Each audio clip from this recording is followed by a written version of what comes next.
성도 여러분 반갑습니다. 무더운 더위가 시작되는 것 같습니다.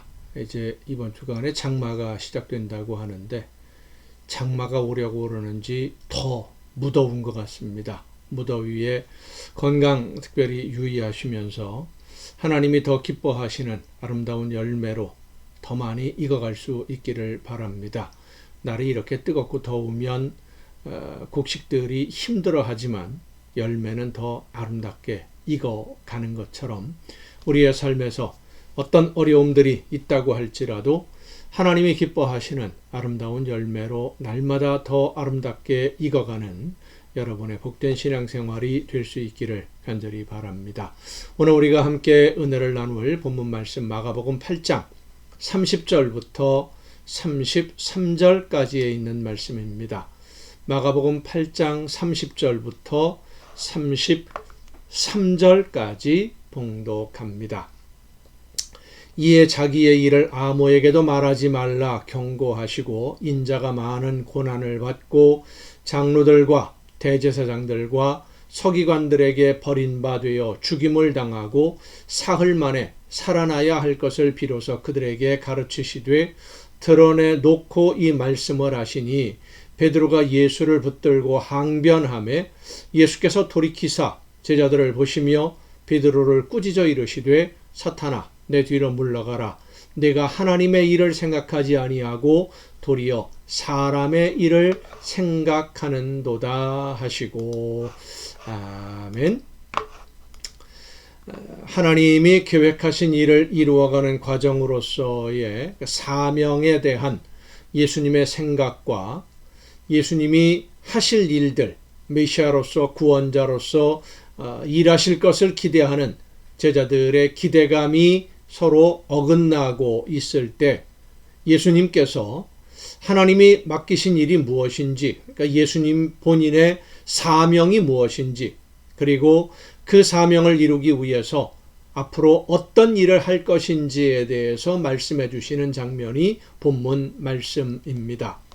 제자들은 예수님이 유대인들이 기다리던 구원자로 일하기를 기대하고 있었습니다. 그런데 예수님은 사람들이 기대하는 대로 일하는 것을 거부하셨고 하나님이 맡기신 사명을 따라서 하나님이 계획하신 일을 이루기 위해 일하고 계셨습니다.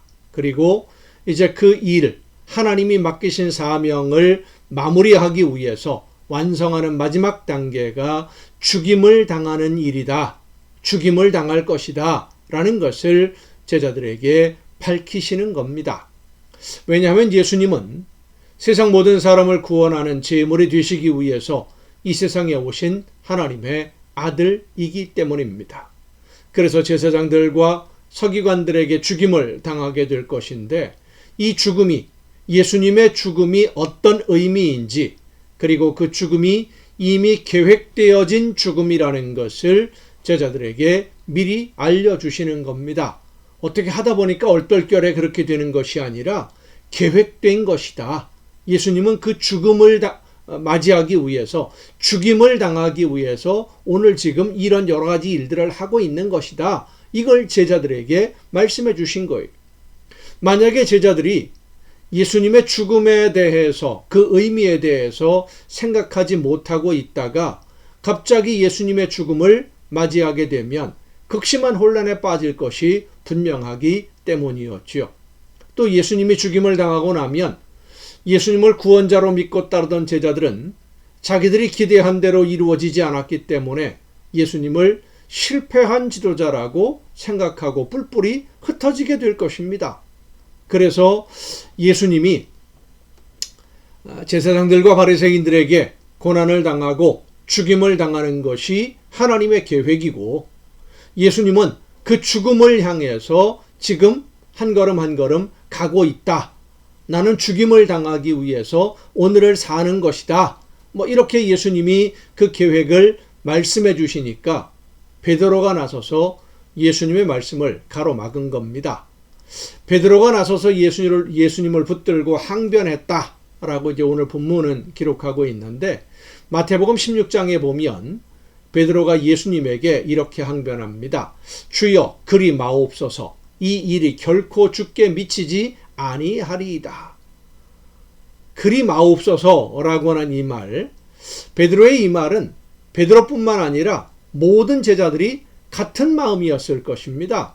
예수님이 하시는 말씀을 듣고서 이제 난 얼마 못 가서 이제 죽임을 당할 거다라는 말씀을 듣고 나서 모든 제자들이 아주 황당했을 거예요. 그래서 베드로가 나서서 예수님을 말리는데, 이 베드로가 예수님을 말리는 이 말에 담긴 뜻이 과연 무엇일까요? 베드로나 제자들이 듣기에 예수님의 말씀은 말이 안 되는 얘기죠. 황당하죠. 지금 제자들은 예수님이 이스라엘을 다시 세우실 왕이라고 생각하고 따르고 있는 건데, 예수님의 말씀이 나는 곧 죽임을 당하게 될 것이다 라고 하시면, 그러면 지금 제자들은 무엇 때문에 예수님을 따르면서 이 고생을 하고 있는 겁니까? 이해가 되지 않는 거 아니겠습니까? 말이 안 되는 거지요.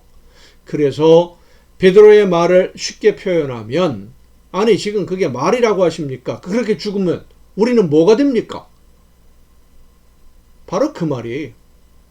다시는 그런 말 하지도 마시고 생각하지도 마십시오. 무슨 말도 안 되는 소리를 하십니까? 라고 항의를 하는 겁니다. 제자들로서는 예수님의 죽음에 대한 이야기는 받아들일 수 없는 일이었습니다. 제자들이 가족과 생업을 뒤로 하고 예수님을 따라 나선 것은 예수님이 구약 성경에서 선지자들이 하나님의 말씀으로 약속하신 그 구원자라고 믿었기 때문입니다. 예수님이 구원자라면 예수님과 함께 이스라엘을 회복하는 일에 헌신할 준비가 되어 있었어요. 그 각오를 가지고 지금 예수님을 따르는 거예요. 그런데 예수님이 이스라엘을 회복하는 그 구원자, 지도자가 아니라면 제자들이 예수님을 따를 이유가 없는 것 아니겠습니까? 그래서 베드로가 항변하는데, 이러한 제자들의 마음을 아시는 예수님의 대답이 무엇입니까? 사탄아, 내 뒤로 물러가라.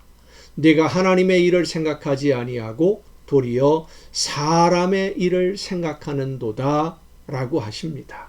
사탄아, 내 뒤로 물러가라. 제자들을 보시며 베드로를 꾸짖으십니다. 다른 제자들의 생각도 베드로와 같다는 것을 예수님은 아시기 때문에. 자, 제자들의 생각이 예수님의 계획이나 예수님의 생각, 예수님의 마음과 방향이 전혀 다르게 된 이유가 무엇입니까? 그 출발점이 다르기 때문입니다. 예수님은 하나님의 일을 먼저 생각하고 하나님의 계획을 이루는 과정을 생각하면서 지금 순종하고 있는데, 베드로와 다른 제자들은 하나님의 계획을 모르고 자기들의 이익을 위한 기대를 가지고 예수님을 따르는 겁니다. 그러니 예수님이 죽임을 당하면 자기들이 기대하고 있던 이익을 얻을 수 없는 것이 당연하지요. 그러니까 불평할 수밖에 없는 겁니다. 절대로 그런 일은 있을 수 없는 일인데 왜 그런 얘기를 하십니까? 라고 예수님에게 항의를 하는 거지요. 하나님의 계획을 몰랐기 때문에 제자들이 이렇게 했다고 한다면, 하나님의 계획을 알았다면 그들이 어떻게 했을까요? 하나님이 계획하시는 일이 예수님의 죽음이라는 것을 제자들이 알았다면, 자, 그러면 얼마 못 가서 이제 죽임당할 예수님을 제자들이 그래도 그렇게 따랐을까요? 어떤 반응을 보였을까요? 아마도 제자들은 예수님이 이스라엘을 회복하는 구원자가 아니다라는 것을 알았더라면 예수님을 따르는 제자가 되기는 쉽지 않았을 것입니다. 그래서 예수님은 베드로와 제자들을 꾸짖는 것입니다. 사람의 이익을 얻으려고 하나님의 계획, 하나님이 맡기신 사명을 생각하지 않는 것, 그것이 바로 바리새인들의 누룩이고 헤롯의 누룩이라는 것을 깨우쳐 주고 계시는 겁니다. 바리새인들의 누룩을 주의하라. 예수님이 말씀하신 이유, 그 말씀이 바로 이 뜻이다라는 것을 지금 깨우쳐 주시는 거예요. 하나님의 계획을 먼저 생각하고 하나님의 뜻을 이루는 길을 선택해야지 내 이익을 생각하고 내 이익을 계산하면 되겠느냐? 그것이 예수님의 말씀이에요. 성도 여러분, 오늘 우리도 나도 모르는 사이에 내 이익을 계산하느라 하나님이 나에게 맡기신 일을 잊어버리고 있는 것은 아닌지 우리 자신을 돌아볼 수 있기를 바랍니다. 기도하시겠습니다. 오늘도 은혜와 사랑으로 저희들의 걸음을 이끌어 주시는 아버지 하나님, 하나님이 원하시는 일, 나를 통해 이루기를 원하시는 일이 무엇인지를 깨닫고 하나님이 기뻐하시는 열매를 위해서 말씀 따라 온전히 순종하는 우리 모두가 되게 하여 주시옵소서. 내가 얻을 이익, 이 세상에서의 이익을 계산하느라 하나님이 맡기신 사명을 잊어버리는 어리석은 자가 되지 아니하도록 우리의 심령을 주관하여 주시옵소서. 이 모든 말씀을 예수님의 이름으로 기도하옵나이다. 아멘. 여러분, 오늘도 수고 많으셨습니다. 내일 또 정한 이 시간 가정 예배를 통해서 여러분 모두 함께 다 같이 만날 수 있기를 바랍니다. 내일 뵙겠습니다.